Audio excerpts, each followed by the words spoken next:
Rotational dynamics में एक नया टॉपिक स्टार्ट करते हैं। This is what the static equilibrium of rigid body. Equilibrium term से आप लोग फैमिलियर होंगे। जब भी इक्विलिब्रियम टर्म आता है तो हमें लगता है कि बॉडी के ऊपर नेट एक्सटर्नल फोर्स क्या होना चाहिए, जीरो। बिल्कुल सही बात है, लेकिन आज हम बात कर रहे हैं इक्विलिब्रियम फॉर रिजिड बॉडी। तो अगर किसी बॉडी के ऊपर नेट एक्सटर्नल फोर्स जीरो है तो हम ये कह सकते हैं कि वो बॉडी ट्रांसलेशनल इक्विलिब्रियम में है। ट्रांसलेशनल इक्विलिब्रियम का मतलब कि उस बॉडी का जो सेंटर ऑफ मास है वो किस पे होगा, रेस्ट पे होगा।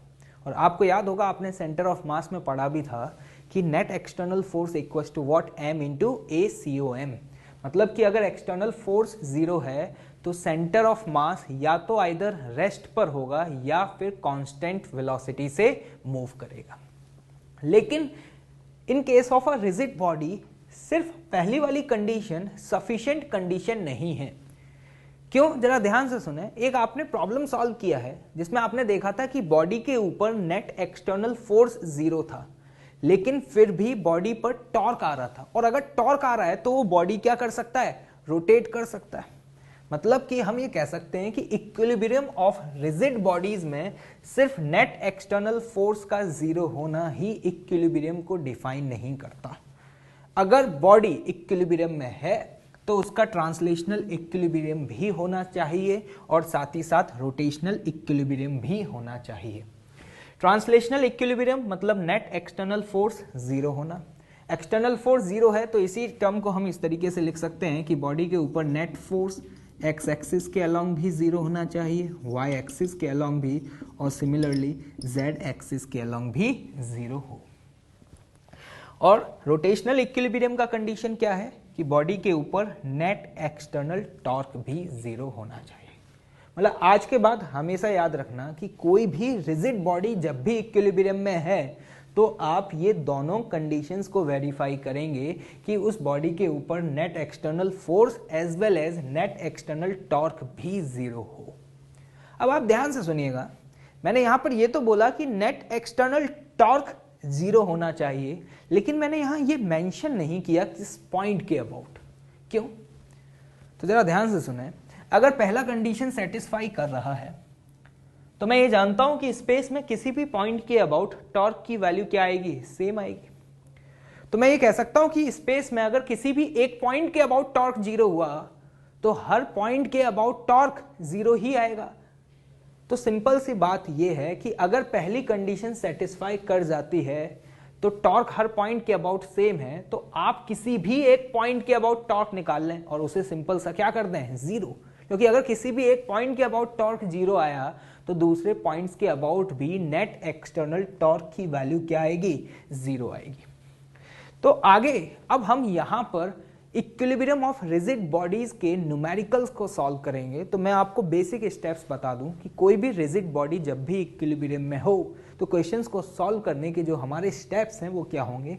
स्टेप नंबर 1, हम उस गिवन बॉडी का फ्री बॉडी डायग्राम बनाएंगे। क्या बनाएंगे, फ्री बॉडी डायग्राम। मतलब उस बॉडी के ऊपर लगने वाले सभी फोर्सेस को रिप्रेजेंट करेंगे। उसके बाद हम पहला कंडीशन लगाएंगे ट्रांसलेशनल इक्विलिब्रियम का। ट्रांसलेशनल इक्विलिब्रियम मतलब हर डायरेक्शन में लगने वाले नेट फोर्सेस का समेशन क्या कर देंगे, जीरो कर देंगे। और फिर उसके बाद हम उस गिवन बॉडी पर किसी भी पॉइंट के अबाउट नेट एक्सटर्नल टॉर्क को जीरो कर सकते हैं। लेकिन हमेशा याद रखना, हम in most of the situation generally उस पॉइंट के अबाउट नेट टॉर्क जीरो करते हैं जिस पॉइंट से मोस्ट ऑफ द फोर्सेस का लाइन ऑफ एक्शन पास हो रहा हो। इसका फायदा क्या है कि अगर मोस्ट ऑफ द फोर्सेस का लाइन ऑफ एक्शन किसी पॉइंट से पास हो रहा है तो उन फोर्सेस का टॉर्क तो उस पॉइंट के अबाउट क्या हो जाएगा, जीरो हो जाएगा। जब हम न्यूमेरिकल सॉल्व करेंगे तो ये बेसिक स्टेप्स को फॉलो करेंगे तो और आप लोगों को ये सारी चीजें क्लियर हो जाएंगी। चलिए इक्विलिब्रियम ऑफ रिजिड बॉडी पर एक न्यूमेरिकल सॉल्व करते हैं। ये एक हॉरिजॉन्टल रॉड है और इस रॉड के दो एंड पॉइंट्स पर इस तरीके से स्ट्रिंग की हेल्प से इसे हैंग किया गया है। रॉड का मास आपको 10 kg दिया हुआ है और रॉड की लेंथ है 5 मीटर, ये ऑलरेडी गिवन है। और रॉड के इस एंड पॉइंट से 2 मीटर के डिस्टेंस पर हमने एक 5 kg के ब्लॉक को स्ट्रिंग की हेल्प से हैंग किया हुआ है।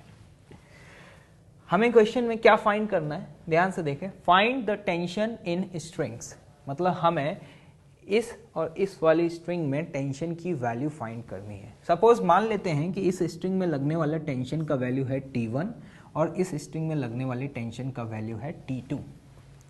रॉड एक रिजिड बॉडी है और रॉड इक्विलिब्रियम में है। तो अभी हमने बात करी थी कि इक्विलिब्रियम ऑफ रिजिड बॉडी के प्रॉब्लम्स को सॉल्व करने के लिए पहला स्टेप क्या होगा कि हम उस रिजिड बॉडी का फ्री बॉडी डायग्राम बनाएंगे। क्या बनाएंगे? Free body diagram. तो ध्यान से देखें, अगर हम इस रॉड का फ्री बॉडी डायग्राम बनाएं तो इस एंड पॉइंट पे टेंशन फोर्स T1, इस एंड पॉइंट पे टेंशन फोर्स T2। ठीक, यहां से 2 मीटर के डिस्टेंस पर ये जो स्ट्रिंग हैंग कर रहा है इसमें टेंशन कितना होगा? अगर इक्विलिब्रियम है तो mg, मतलब कितना होगा? 50। तो हम यहां पर 50 न्यूटन का फोर्स और एक्ट कर सकते हैं।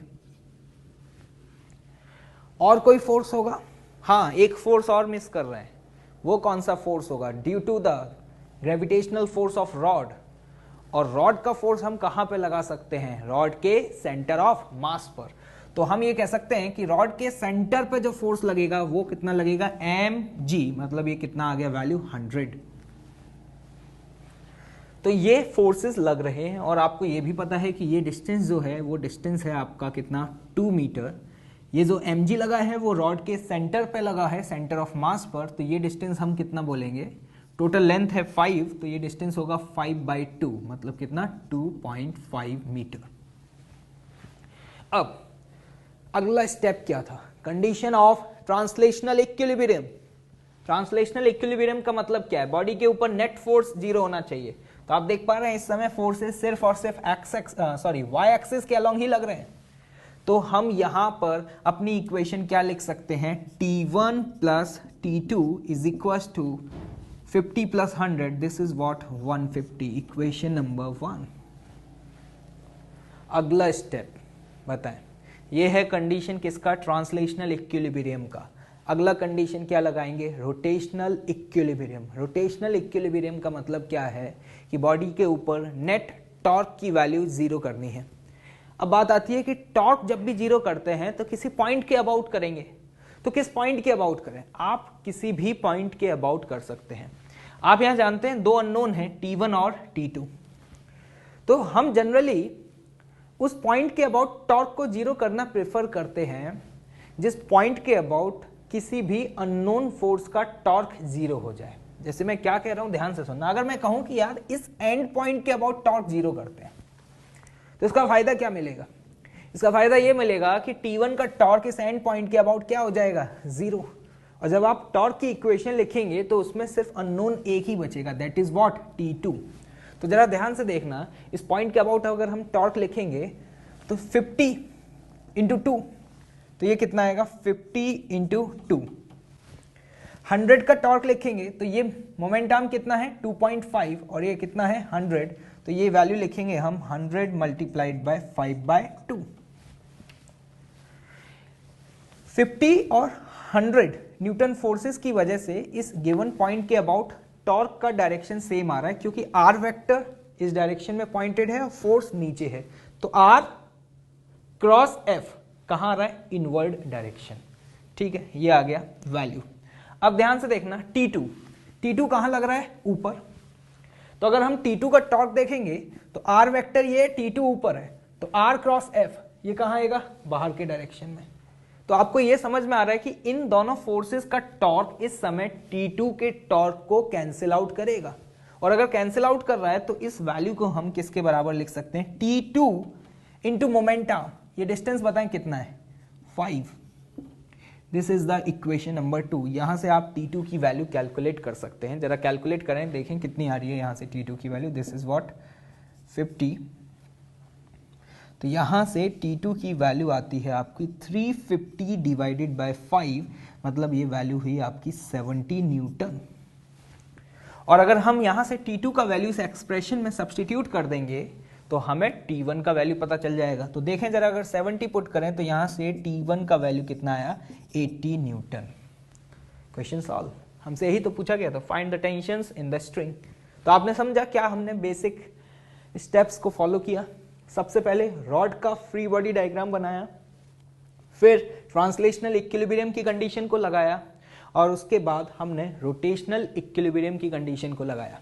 मैं आपको बता दूं, जैसे कि मैंने यहाँ पर इस पॉइंट के अबाउट टॉर्क कैलकुलेट करके जीरो किया है, आप चाहें तो किसी और भी पॉइंट के अबाउट टॉर्क कैलकुलेट करके जीरो कर सकते हैं।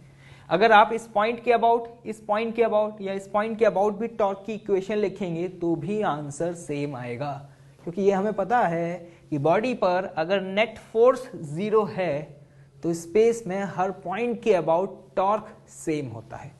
तो यहाँ पर आपके सामने T1 और T2 की वैल्यूज निकल के आ चुकी हैं। तो आप देख करके समझ पा रहे हैं T2 की वैल्यू कितना है, 70 न्यूटन, और T1 का जो वैल्यू आया वो कितना है, 80 न्यूटन। और वैसे ऑब्वियसली T1 का वैल्यू T2 से ज्यादा आना भी चाहिए था, क्योंकि ये जो 5 kg वाला मास है वो इस एंड पॉइंट के पास में हैंगे। मतलब यहां से इसका जो डिस्टेंस है वो 2 मीटर है, लेकिन यहां से इसका डिस्टेंस क्या है, 3 मीटर। तो यहां से कम डिस्टेंस होने की वजह से ये रस्सी ज्यादा टेंशन डेवलप करेगी। ओके, चलिए अगला न्यूमेरिकल सॉल्व करते हैं on equilibrium of rigid bodies पर। ये आपके पास एक रॉड है जिसका मास m और लेंथ l दिया हुआ है, और रॉड के इस एंड पॉइंट पर एक m/4 मास का पॉइंट पार्टिकल रखा हुआ है, और ये जो डिस्टेंस है, ये डिस्टेंस आपको कितना दिया हुआ है, l/3। क्वेश्चन में लिखा हुआ है कि rod is horizontal and in equilibrium. क्या फाइंड करना है, टेंशन इन द स्ट्रिंग्स। मतलब हमें ये फाइंड करना है कि इस स्ट्रिंग में और इस स्ट्रिंग में टेंशन का वैल्यू क्या होगा। तो ध्यान से देखें, वही सेम अप्रोच। आप वीडियो को 3 से 4 मिनट के लिए पॉज करके इस क्वेश्चन को सॉल्व कर सकते हैं। चलिए सॉल्यूशन देखते हैं क्या होगा। तो अगर मैं रॉड का फ्री बॉडी डायग्राम बनाऊं, क्या बनाऊं, फ्री बॉडी डायग्राम, पहला स्टेप जो हुआ करता था।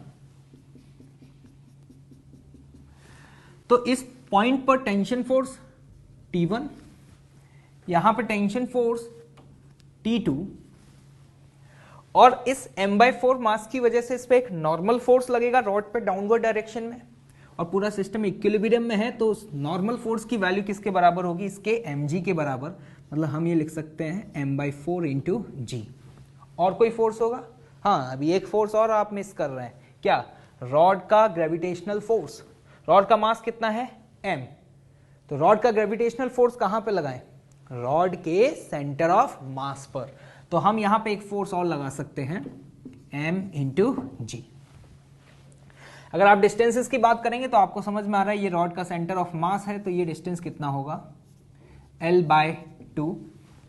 और अगर आप ध्यान से देखें तो ये डिस्टेंस l/3 है, टोटल लेंथ l है, तो ये वाला जो डिस्टेंस है, मतलब ये जो डिस्टेंस आपको दिखाई दे रहा है, ये क्या होगा, 2l/3।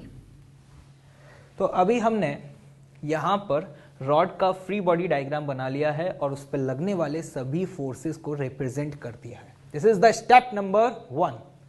What is the next step, condition of translational equilibrium. Translational equilibrium का मतलब इस बॉडी के ऊपर नेट फोर्सेस को क्या करना है, जीरो। जैसा कि आप देख पा रहे हैं कि फोर्सेस सिर्फ और सिर्फ अलोंग द वाई एक्सिस लग रहे हैं, तो हम यहां पे बोल सकते हैं नेट फोर्स जो अपवर्ड डायरेक्शन में है वो क्या है, T1 प्लस T2, और नेट फोर्स जो डाउनवर्ड डायरेक्शन में है वो क्या है, mg plus m/4 into g. तो यहां से वैल्यू आपकी आती है 5mg/4। This is the equation number 1।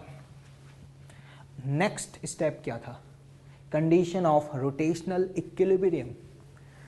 Rotational equilibrium की कंडीशन मतलब नेट एक्सटर्नल टॉर्क बॉडी के ऊपर जीरो करना है। अब टॉर्क किस पॉइंट के अबाउट जीरो करें, किसी भी पॉइंट के अबाउट कर सकते हैं, लेकिन यहां पर आपके लिए दो अननोन है, T1 और T2। तो हम अगर इस पॉइंट के अबाउट टॉर्क की वैल्यू को जीरो करेंगे तो हमें फायदा ये मिलेगा कि one of the unknown force, जो कि कौन है इस समय, T1, उसका टॉर्क जीरो हो जाएगा, और हमारे पास जो इक्वेशन आएगी उस इक्वेशन से हम T2 की वैल्यू को कैलकुलेट कर पाएंगे। तो जरा ध्यान से देखें, इस पॉइंट के अबाउट अगर हमें टॉर्क लिखना है तो mg और जो m/4g है उसका टॉर्क इस समय इनवर्ड आ रहा है और T2 का जो टॉर्क है वो कहाँ आ रहा है, आउटवर्ड आ रहा है। तो हम ये कह सकते हैं इन दोनों का नेट टॉर्क T2 के टॉर्क को क्या कर रहा है, बैलेंस कर रहा है। तो जरा देखते हैं इस पॉइंट के अबाउट mg का टॉर्क हम क्या लिखेंगे, mg into L/2, this is the moment arm, और इसका टॉर्क आप क्या लिखेंगे, ध्यान से देखना, इसका टॉर्क आप लिखेंगे mg/4 इंटू L। ठीक है, ये टॉर्क किसको बैलेंस करेगा, T2 के टॉर्क को, और T2 का टॉर्क इस समय कितना होगा, मोमेंट आर्म कितना है 2L/3, तो यहां से हम लिखेंगे T2 multiplied by 2L/3। This is the equation number 2। तो इस इक्वेशन में आप देख पा रहे हैं सिर्फ एक ही अननोन है, कौन, T2। तो यहां से हमारे पास T2 का वैल्यू आ जाएगा। तो चलिए यहां से T2 की वैल्यू को सॉल्व करते हैं। यहां से वैल्यू बनेगा आपका L ये कैंसिल आउट हो जाएगा, ये होगा 3mg/4 plus 3mg/8 is equal to T2। तो यहाँ से इस एक्सप्रेशन को अगर हम सॉल्व करें तो ये हमारे पास आता है कितना, 9mg/8। तो देखिए यहाँ से T2 का वैल्यू आ चुका है। अगर ये T2 का वैल्यू इस एक्सप्रेशन में पुट कर दें तो T1 का वैल्यू मिल जाएगा। तो यहाँ से T2 का वैल्यू इस एक्सप्रेशन में पुट करें और T1 का वैल्यू निकालें। तो देखें T1 का वैल्यू आप क्या लिखेंगे, 5/4mg माइनस 9/8mg। इस एक्सप्रेशन को आप सॉल्व कर सकते हैं। देखें ये एक्सप्रेशन आपका क्या बन रहा है, यहां से ये बनेगा mg/8 न्यूटन। तो यहां से हमारे पास T1 का वैल्यू भी आ गया। और ऑब्वियस है, क्वेश्चन में हमसे क्या पूछा गया था, टेंशन इन द स्ट्रिंग। तो आप देख रहे हैं कि equilibrium of a rigid bodies के प्रॉब्लम्स को सॉल्व करना बहुत ही आसान है। हमें सिर्फ बेसिक अप्रोच को फॉलो करना है और वो बेसिक अप्रोच हमें समझ में आ चुका है। Free body diagram, translational equilibrium की कंडीशन और फिर उसके बाद रोटेशनल इक्विलिब्रियम की कंडीशन, नेट टॉर्क बॉडी के ऊपर क्या कर दें, 0 कर दें। चलिए इक्विलिब्रियम ऑफ रिजिड बॉडी पर एक प्रॉब्लम सॉल्व करते हैं। जैसा कि आप देख पा रहे हैं यहाँ पे एक रॉड जिसका मास m और लेंथ l दिया हुआ है, वो इस समय वर्टिकल वॉल और हॉरिजॉन्टल सरफेस के बीच में रखा हुआ है और इस समय हॉरिजॉन्टल सरफेस से जो एंगल बना रहा है उसकी वैल्यू आपको क्या दी हुई है, थीटा। ये वर्टिकल वॉल जो है वो स्मूथ है, मतलब यहाँ पे फ्रिक्शन फोर्स नहीं है, और ये जो हॉरिजॉन्टल सरफेस आप देख पा रहे हैं ये सरफेस कैसा है, रफ सरफेस, मतलब कि यहाँ पे फ्रिक्शन फोर्स है। क्वेश्चन क्या है, रॉड इज इन इक्विलिब्रियम, मतलब पूरा का पूरा ये सिस्टम जो आपको दिखाई दे रहा है वो इस समय इक्विलिब्रियम में है। और क्वेश्चन में क्या पूछा गया है, find the normal force by both of the surfaces, friction bye horizontal surface and the minimum value of mu. Mu is what, the coefficient of friction. तो ये हमारे लिए एक ऐसा प्रॉब्लम हो गया जिसमें एक रिजिड बॉडी इक्विलिब्रियम में है। तो हम बात कर चुके हैं कि इस टाइप के प्रॉब्लम्स को सॉल्व करने के लिए सबसे पहला स्टेप क्या होता है कि हम उस गिवन बॉडी का फ्री बॉडी डायग्राम बनाएंगे। जैसे कि आप ध्यान से देखें, इस समय इस वर्टिकल वॉल से यहां पर एक फोर्स एक्ट होगा, this is the normal force, और इसकी वैल्यू क्या लिखेंगे, N2। सिमिलरली इस समय इस हॉरिजॉन्टल सरफेस से भी एक नॉर्मल फोर्स एक्ट होगा और उसकी वैल्यू हमने लिखी N1। अगर यहां पे फ्रिक्शन नहीं होता तो ये रॉड का ये वाला पॉइंट आगे के डायरेक्शन में मूव करने की टेंडेंसी रखता। अगर यहां पे फ्रिक्शन की है तो गारंटी है कि फ्रिक्शन इस समय कहां लगेगा, अगर ये पॉइंट आगे जाता तो फ्रिक्शन इस पॉइंट पर पीछे लगेगा, और सपोज उस फ्रिक्शन की वैल्यू को हमने बोला F1। अभी एक फोर्स और हम मिस कर रहे हैं, कौन सा, ग्रेविटेशनल फोर्स। और ग्रेविटेशनल फोर्स को हम कहां पे लगाएंगे, रॉड के सेंटर ऑफ मास पर, मतलब यहां पे लगने वाली फोर्स की वैल्यू क्या होगी, m/g। तो ये यहां पर हमने फोर्सेस को रिप्रेजेंट कर दिया है। चलो इस रॉड को आइसोलेट करके सभी फोर्सेस को रिप्रेजेंट कर देते हैं।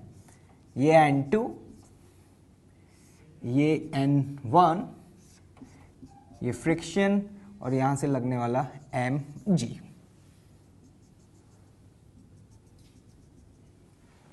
अब पहला स्टेप क्या होता था? Translational equilibrium. ट्रांसलेशनल इक्विलिब्रियम का मतलब पूरे सिस्टम के ऊपर नेट एक्सटर्नल फोर्स जीरो होना चाहिए। अगर मैं यहां पे देखूं तो इस गिवन रॉड के ऊपर जो फोर्सेस हैं वो एक्स एक्सिस के अलोंग भी लग रहे हैं और साथ ही साथ वाई एक्सिस के अलोंग भी लग रहे हैं। तो अगर सिस्टम के ऊपर नेट एक्सटर्नल फोर्स जीरो है तो हम यहां से ये बोल सकते हैं कि नेट फोर्स एक्स एक्सिस के अलोंग भी जीरो होना चाहिए और नेट फोर्स वाई एक्सिस के अलोंग भी जीरो होना चाहिए। तो एक्स एक्सिस के अलोंग अगर हम फोर्सेस को देखें तो एक्स एक्सिस के अलोंग N2 लग रहा है, जिसको कौन कैंसिल आउट करेगा? F1।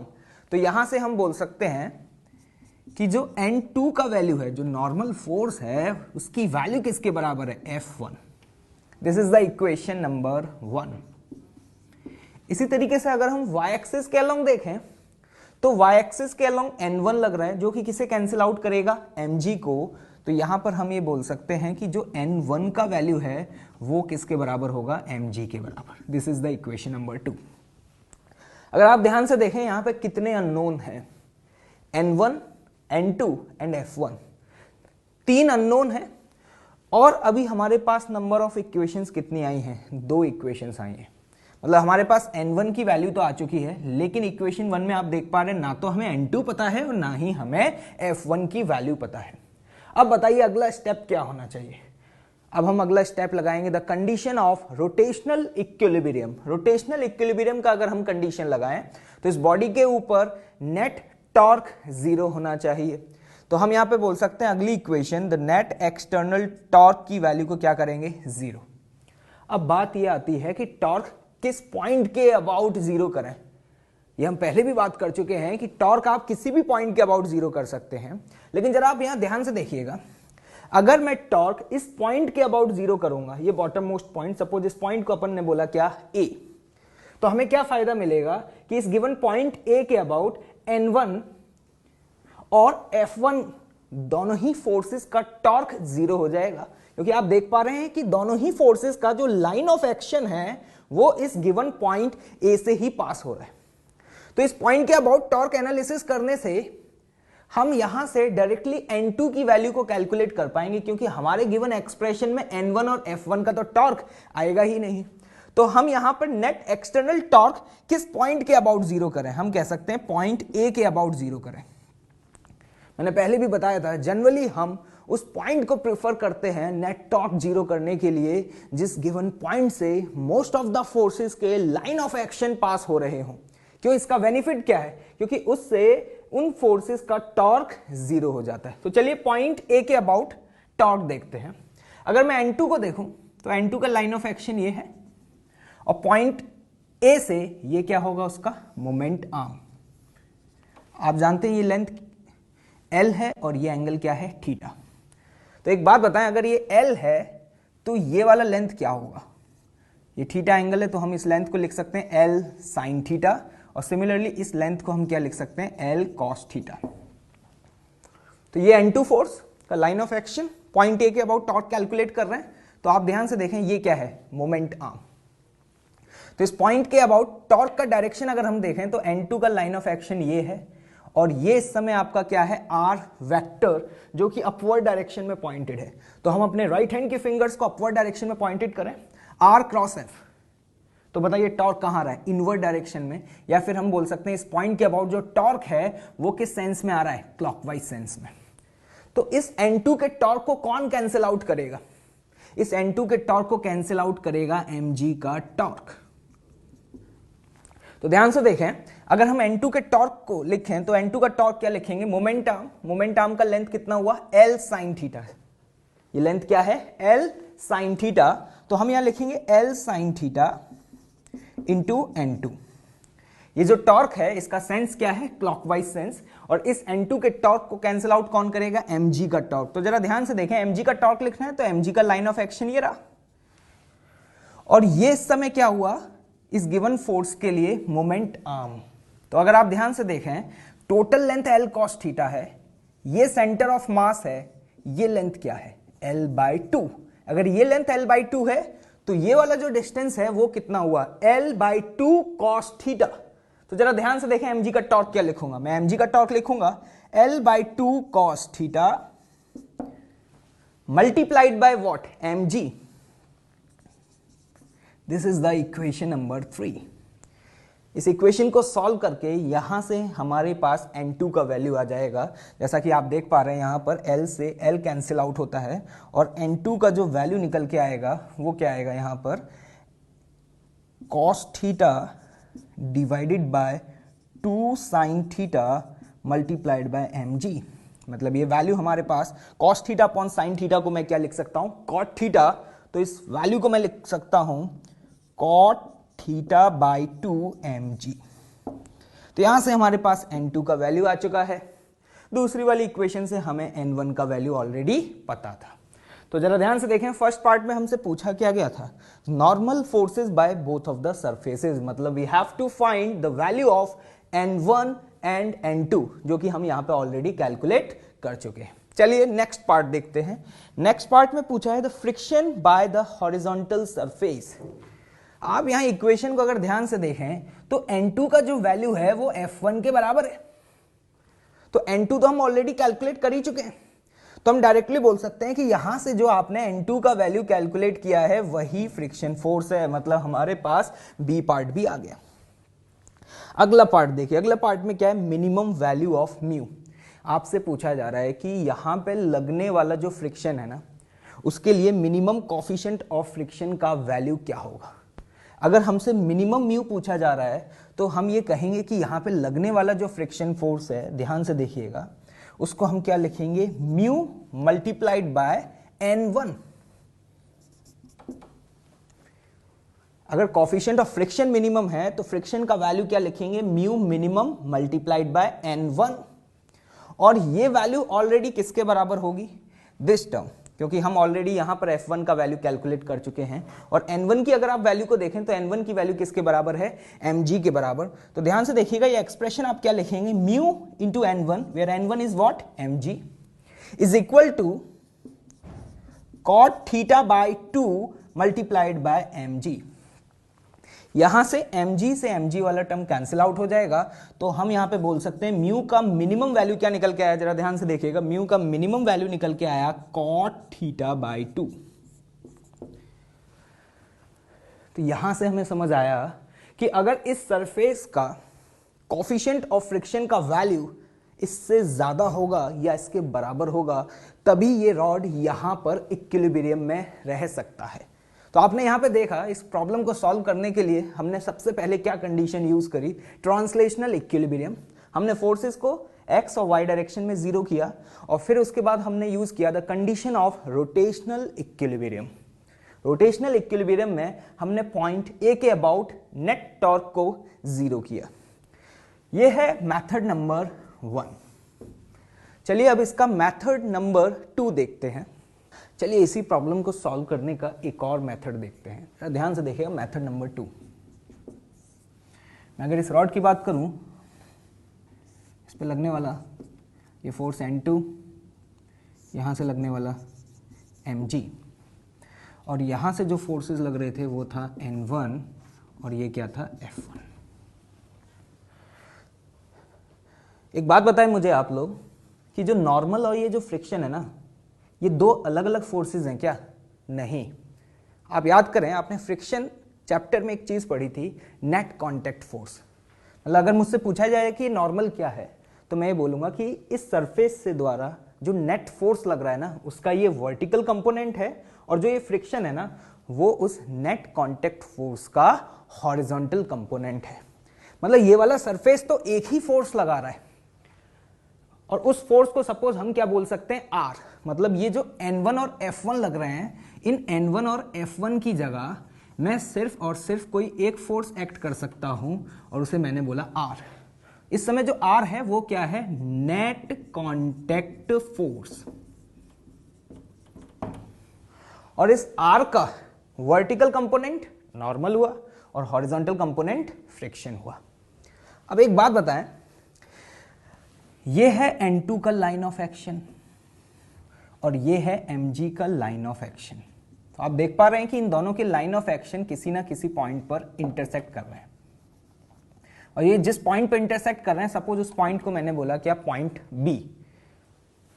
तो अगर मैं पॉइंट बी के अबाउट आपसे N2 और mg का टॉर्क पूछूं तो क्या आएगा?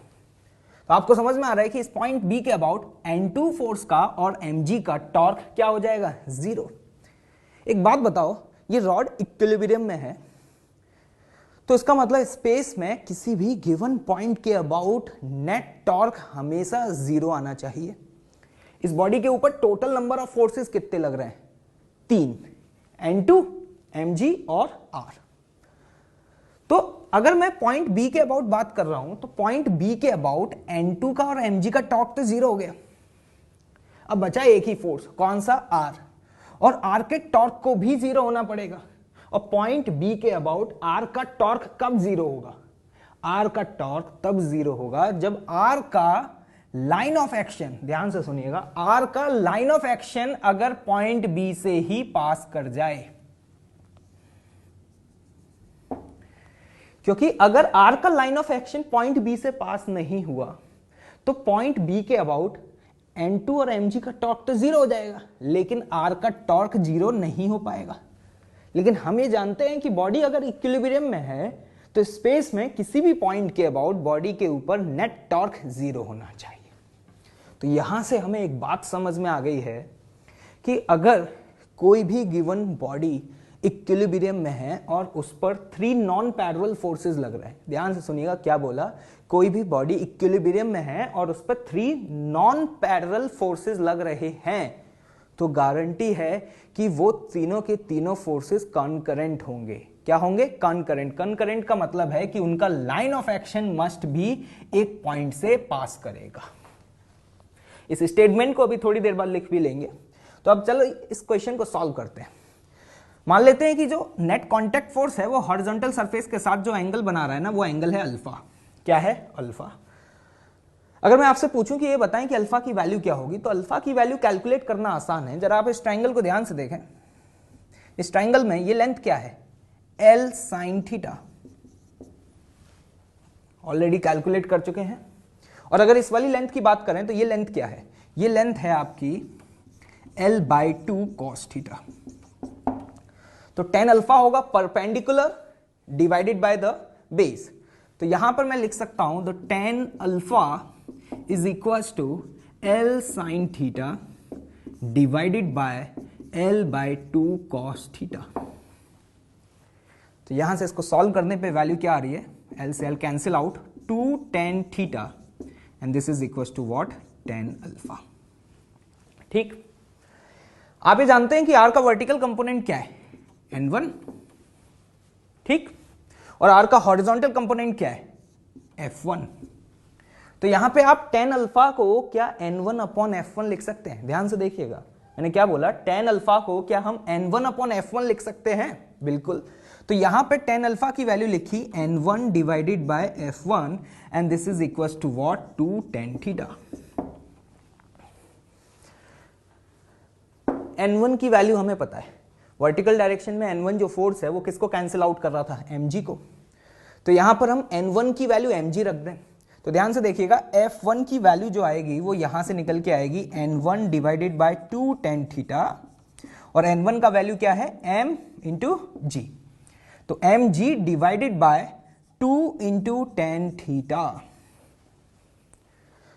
इसी वैल्यू को 1 upon tan theta is what? cot theta. तो यहां से F1 का वैल्यू हमें मिला mg by 2 into cot theta. देखिए आप इस रिजल्ट को मेथड नंबर 1 में जो आपने कैलकुलेट किया था उससे भी कंपेयर करें, सेम आ रहा होगा। तो इस क्वेश्चन से हमने क्या सीखा? मैं वो स्टेटमेंट आपको लिख देता हूं यहां पर, और इस स्टेटमेंट को आप लोग याद रखिएगा। ध्यान से देखें।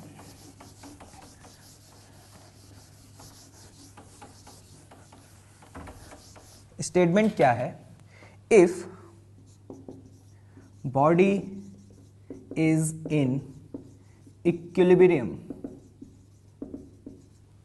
body is in equilibrium under the action of 3 non parallel forces. ये बात बहुत इंपॉर्टेंट है, 3 नॉन पैरेलल फोर्सेस, क्योंकि अगर कोई भी 2 फोर्सेस पैरेलल हो गए तो there is no meaning of point of intersection.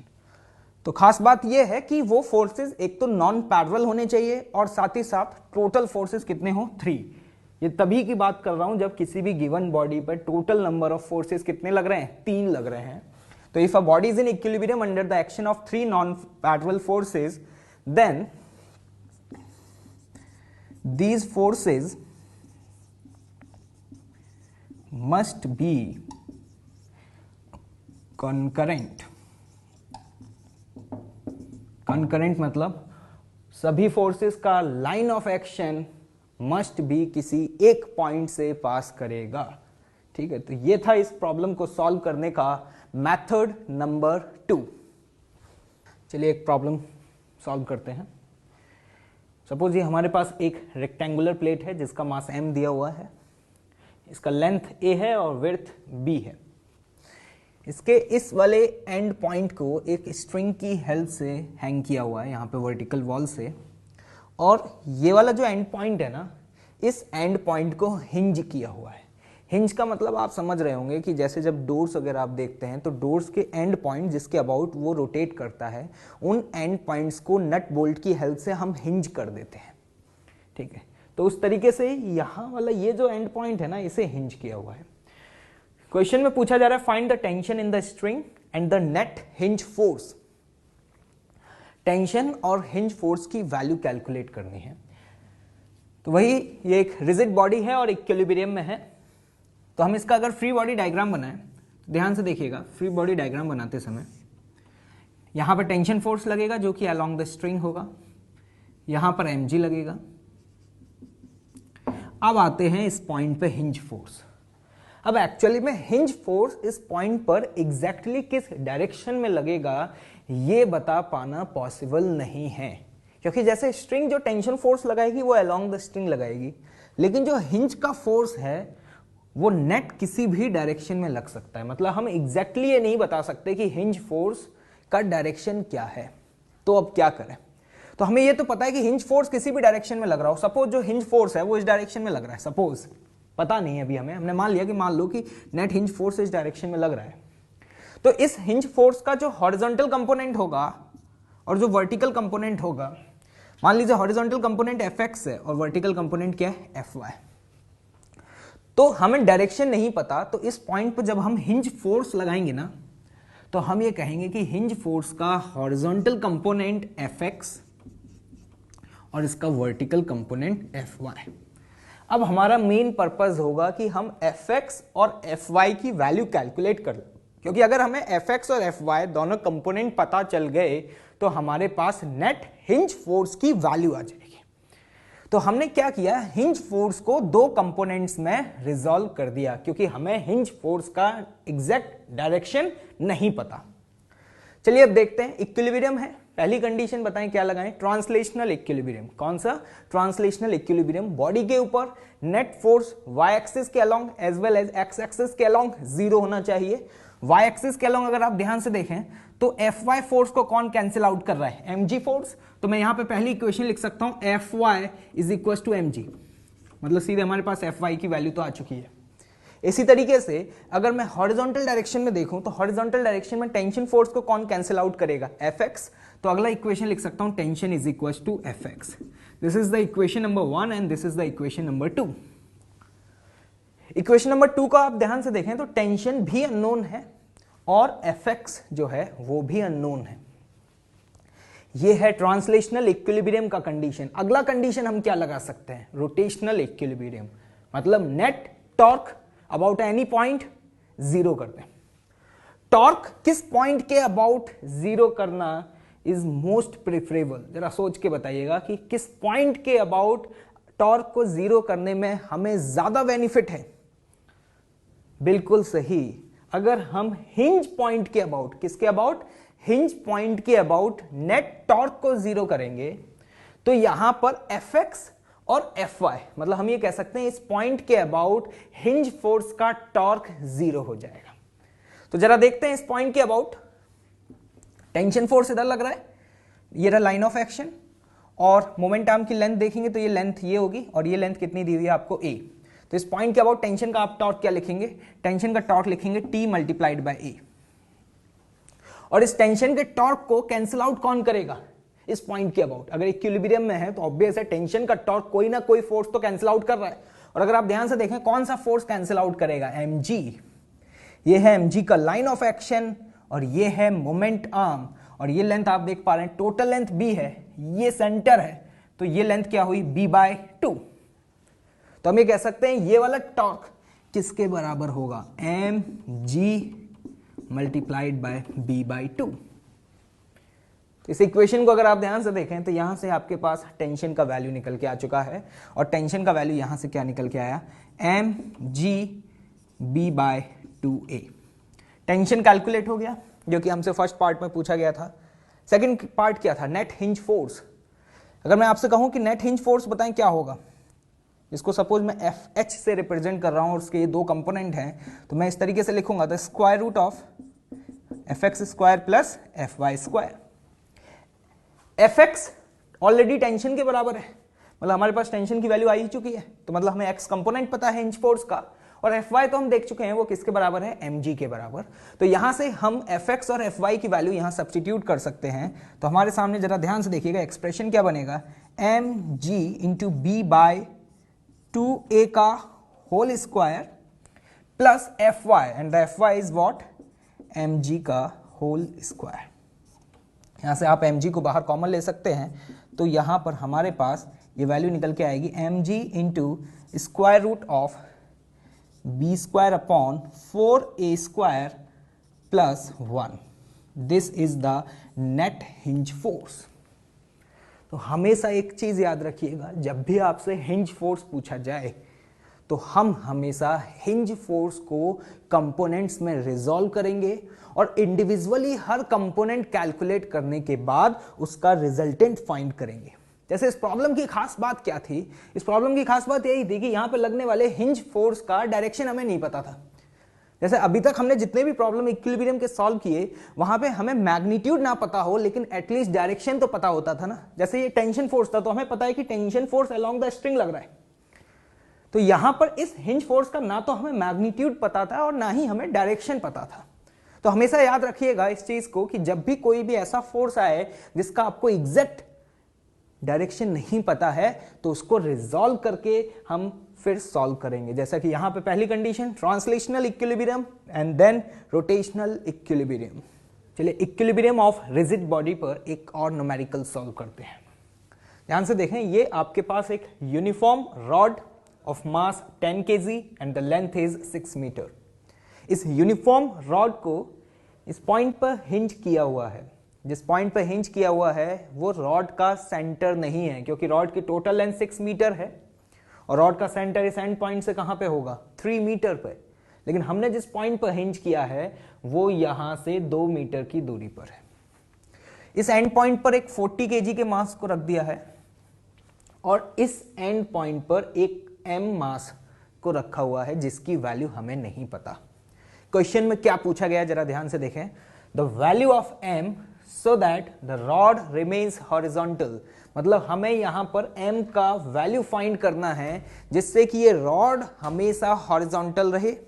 और दूसरा पूछा गया find the force exerted by the hinge point, मतलब इस हिंज पॉइंट से लगने वाले फोर्स की वैल्यू हमें कैलकुलेट करनी है।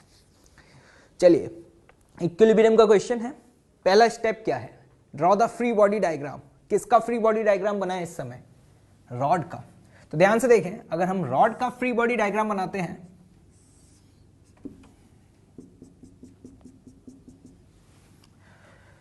ये 40 kg रॉड, इसके ऊपर एक नॉर्मल फोर्स लगाएगा जो कि ऊपर के डायरेक्शन में होगा और वो नॉर्मल इसके mg के बराबर होगा। मतलब मैं ये कह सकता हूं कि यहां से रॉड पे लगने वाला जो नॉर्मल फोर्स है वो कितना होगा, 440 इंटू जी।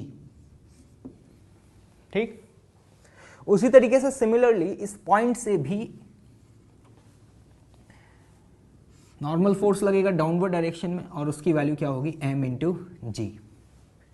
और कोई फोर्स, हाँ ध्यान से देखें, इस पॉइंट पर भी तो फोर्स लग रहे होंगे हिंज पॉइंट पर। और मैंने बताया था कि हिंज पॉइंट पर लगने वाले फोर्सेस अगर नहीं पता है तो आप उन्हें दो कंपोनेंट्स में रिजॉल्व कर सकते हैं। मान लीजिए वर्टिकल कंपोनेंट है आपका Fy और हॉरिजॉन्टल कंपोनेंट है हिंज फोर्स का Fx। ये यहां से लगने वाला फोर्स है। और कोई फोर्स? हाँ, एक फोर्स और है, मत भूल जाइएगा, रॉड का अपना खुद का mg। रॉड का मास कितना दिया हुआ है? 10 kg। तो रॉड का ग्रेविटेशनल फोर्स किस पॉइंट पर लगेगा? रॉड के सेंटर ऑफ मास पर। तो हम यहां पर जानते हैं कि सेंटर ऑफ मास इस एंड से 3 मीटर की दूरी पर होगा। तो इस पॉइंट पर हमने एक और फोर्स लगा दिया, that force is what? 10 into G. ठीक है, अब हमें यहां पर कैलकुलेट क्या करना है? The value of m so that rod remains horizontal. हमें m की वैल्यू कैलकुलेट करनी है। ध्यान से देखें, ये वाला डिस्टेंस कितना होगा? 2 मीटर। और जिस पॉइंट पर ये mg फोर्स लग रहा है वो इस एंड पॉइंट से डिस्टेंस कितना होगा? 3 मीटर। मैं अगर फोर्स एनालिसिस करूं, क्या करूं? फोर्स एनालिसिस, तो net force along the y axis भी 0 होना चाहिए और similarly net force x axis के अलोंग भी 0 होना चाहिए। तो अगर मैं y एक्सिस के अलोंग फोर्सेस को बैलेंस करूंगा तो Fy की वैल्यू मैं क्या लिखूंगा? ध्यान से देखिएगा, 40g plus 10g plus mg। तो यहां पर ये वैल्यू क्या लिखी जा सकती है? 50 प्लस m इंटू जी। मतलब अगर मुझे y कंपोनेंट फाइंड करना है तो उसके लिए m चाहिए। क्या चाहिए? m। इसी तरीके से अगर मैं फोर्सेस को x डायरेक्शन में बैलेंस करूं, किस डायरेक्शन में? x डायरेक्शन में। तो ध्यान से देखिएगा, x एक्सिस के अलोंग मैंने सिर्फ और सिर्फ एक हिंज फोर्स ही माना है, लेकिन इस हिंज फोर्स को कैंसिल आउट करने के लिए और कोई फोर्स है ही नहीं। तो इसका मतलब क्या है कि इस पर्टिकुलर प्रॉब्लम में हिंज का फोर्स का हॉरिजॉन्टल कंपोनेंट आएगा ही नहीं। मतलब Fx का जो वैल्यू है ना, वो Fx का वैल्यू क्या होगा? 0। तो मतलब हमारे पास हिंज फोर्स का सिर्फ और सिर्फ वर्टिकल कंपोनेंट है।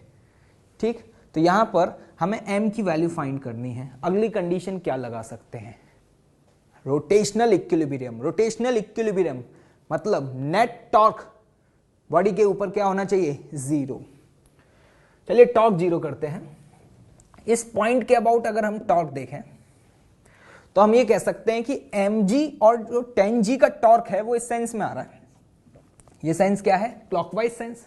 क्योंकि अगर आप ध्यान से देखें, इस पॉइंट के अबाउट इन दोनों फोर्सेस की जो टेंडेंसी है वो इस रॉड को किस सेंस में रोटेट करने की है? ये कौन सा सेंस हुआ? Clockwise sense. तो इस क्लॉकवाइज सेंस में जो टॉर्क आ रहा है उसे कैंसिल आउट कौन करेगा? इस पॉइंट के अबाउट मैं ये कह सकता हूं ये जो नॉर्मल फोर्स लग रहा है उसका टॉर्क आएगा एंटी क्लॉकवाइज सेंस में। मतलब कि पॉइंट जिस पर हिंज है उस पॉइंट के अबाउट इन दोनों फोर्सेस के टॉर्क इस समय 40g के टॉर्क को बैलेंस कर रहे हैं। तो चलिए नेट एक्सटर्नल टॉर्क इस हिंज पॉइंट के अबाउट 0 करते हैं। तो इस पॉइंट के अबाउट अगर मैं टॉर्क लिखूंगा तो ध्यान से देखिएगा, 10g का टॉर्क क्या लिखूंगा? 10g multiplied by this distance. ये डिस्टेंस बताएं कितना होगा? टोटल डिस्टेंस 3 है, ये 2 है, तो ये डिस्टेंस कितना हुआ? 1। प्लस प्लस क्यों कर रहा हूं? क्योंकि mg का टॉर्क भी क्लॉकवाइज सेंस में ही है। तो mg multiplied by this distance, और ये डिस्टेंस कितना है? इंटू 4। इसको कैंसिल आउट कौन कर रहा है? नॉर्मल का टॉर्क। तो मतलब हम इस वैल्यू को लिख सकते हैं 40g multiplied by the momentum. Momentum कितना है? 2। तो यहां से आप ध्यान से देखें, g से g कैंसिल आउट हो गया और इस इक्वेशन को हम सॉल्व करके यहां पर किसका वैल्यू फाइंड कर सकते हैं? m का वैल्यू फाइंड कर सकते हैं। तो देखिए यहां से m का वैल्यू क्या निकल के आ रहा है आपके पास? This is the 70 minus 10, sorry 80 minus 10, this is 70 divided by 4 and the 70 divided by 4 मतलब ये वैल्यू कितनी आई आपके पास? 17.5 kg। और अगर हम यहां से m का वैल्यू इस एक्सप्रेशन में सब्स्टिट्यूट कर दें, इस m का वैल्यू यहां सब्स्टिट्यूट कर दें तो हमारे पास Fy का वैल्यू आ जाएगा। तो यहां से m का वैल्यू सब्स्टिट्यूट करते हैं और देखते हैं Fy का वैल्यू क्या आ रहा है। 17.5 plus 15, this is what? 675 newton. मतलब hinge force 675 newton and the mass is what? The 17.5 kg. इस टाइप की सिचुएशंस हम अपनी डेली लाइफ में भी बहुत बार ऑब्जर्व करते हैं। जैसे कि हम कोई एक स्केल लेते हैं, स्केल के एक पॉइंट पे कुछ मास रखते हैं, फिर दूसरे पॉइंट पे कुछ मास रखते हैं, फिर उनको बैलेंस करने की कोशिश करते हैं। ये बिल्कुल वैसा ही सिचुएशन है। बस इस प्रॉब्लम में रॉड को उसके सेंटर ऑफ मास पर हिंज ना करने की बजाय उसे उसके एंड पॉइंट से 2 मीटर के डिस्टेंस पर हिंज किया गया था। तो यहां से हमें समझ आया कि अगर हम यहां पे मास 17.5 केजी रखते हैं तो ये रॉड हॉरिजॉन्टल रहेगा, मतलब कि यहां पर ये 40 केजी और ये 17.5 केजी के मासेस एक दूसरे को अभी बैलेंस कर पा रहे हैं।